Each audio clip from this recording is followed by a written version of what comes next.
Hello! Today we're going to look at two division problems. Over here on the left we have 32 divided by 4. 32 is the dividend, 4 is the divisor. And on the other side, on the right here, we have x squared plus 3x plus 2 divided by x plus 2. This is the dividend, this is the divisor.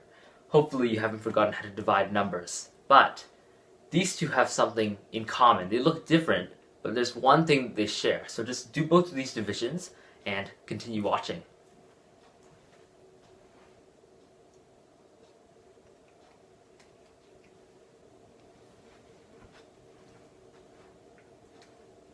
Alright, so now I've done the division of both of these. Hopefully you've done it the same way I have, or at least have the same answer. Over here, 32 divided by 4 gives us 8 with a remainder of 0. And we notice that 4 divides 32 since the remainder is 0. In other words, 4 is a factor of 32. We'll come over here, x squared plus 3x plus 2 divided by x plus 2 gives us x plus 1 with a remainder of 0. And in the same way that 4 is a factor of 32, I can say that x plus 2 is a factor of x squared plus 3x plus 2. And we notice, if you've ever factored quadratic trinomials, x squared plus 3x plus 2 is actually equal to x plus 2 times x plus 1. And we see x plus 2 right here, x plus 1 over there. And an interesting thing is that if the remainder is 0, we have a factor. And we know this just like when we're looking at numbers.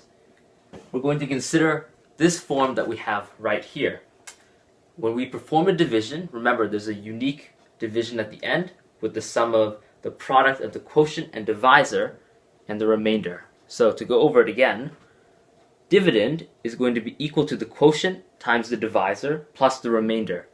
But if the remainder is 0, we cross that out, the dividend is nothing more than the quotient times the divisor, which means both of these are actually factors of the dividend. How cool is that?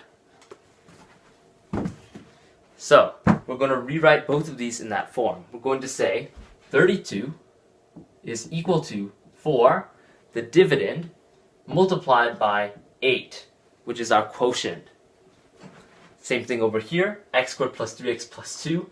And actually, I've already written it right here, but we're going to do it looking at it another way. X squared plus 3x plus 2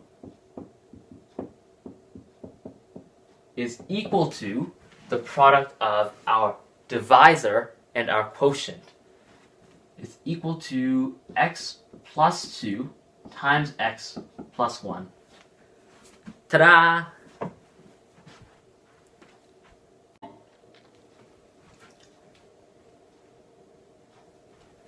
We're finally ready to talk about the factor theorem. So over here we have the remainder theorem. This is just a reminder from earlier. Hopefully you haven't forgotten what the remainder theorem is, but here's a nice reminder. P of a, where p is a polynomial, is the remainder when p of x is divided by x minus a. This here is what we just learned. If the remainder is 0, the divisor is a factor.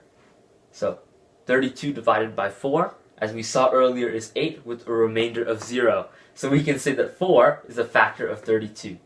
32 is equal to 4 times 8. This divisor is a factor of our dividend. So now let's consider the factor theorem. And the factor theorem just wants us to look at one thing. The remainder when p of x is divided by x minus a. So now we get to combine the remainder theorem and over here what we just learned, if the remainder is 0, the divisor is a factor. The remainder when p of x is divided by x minus a, by the remainder theorem, that is just p of a, isn't it? Alright, p of a.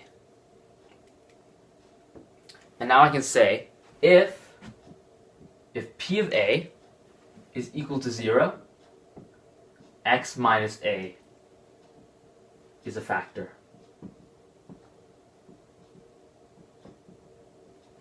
And that's all it took. If we combine these two facts, we get the factor theorem. And really, that's how I like to think about the factor theorem. It's nothing more than a specific case of the remainder theorem, where the remainder happens to be 0, and it's a factor. So now we're going to consider a problem. Over here, we have p of x is equal to a cubic. What if I want to find the roots of a cubic equation? Hopefully I can factor it. I can't use the cubic formula because I don't know the cubic formula right now. How can I solve this? There's a little bit of guessing here, but the great thing about the factor theorem is that it shows you a very close relation between the roots of a polynomial. If p of a is 0, you know a is a root, the roots, and the factors of a polynomial. That means if we can find a root of p of x here, we can actually divide it. I'm going to tell you right away that -1 is a root. Because when I plug it in, I have -1 cubed plus 3 times -1 squared plus 4 times -1 plus 2. And plugging that in and simplifying, let's see what we get. We have -1 plus 3 times +1, which is 3, minus 4, and then plus 2, which is 0, which means that x minus -1 is a factor, or x plus 1 is a factor. So I'm going to quickly do the division here.